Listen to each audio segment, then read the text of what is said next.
妈妈是倒位人？伊是中国荷兰的人啦，伫阮厝内是较少讲台语啦。以后讲想要选举，妈妈知无？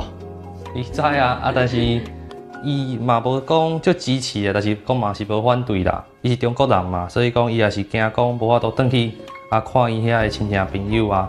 我嘛是会烦恼这啦。但是我感觉讲，为着民主啊，为着好，咱的台湾更较好，我是感觉讲，这是应该是会当牺牲一个啦。按理来说，我既然已经嫁来这里了哈，我还是会很支持她的啦。就像我娘家妈妈讲的啊，妈妈的肚子里面有10个小孩啊，10个小孩的肚子里面会没有妈妈。老母拢会想到囡仔，但是囡仔咧做代志的时阵，无一定会想到老爸老母吧。所以这个对妈妈较好嘞。老实说，小孩这样要打算参政，心里会不会其实担心还蛮多的？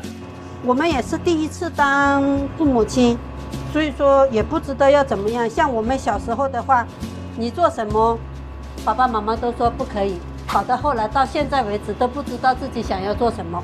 那现在小孩子他有想要做什么的话，我觉得好，只要说在道德跟法律许可的范围之内，你可以去尝试看看。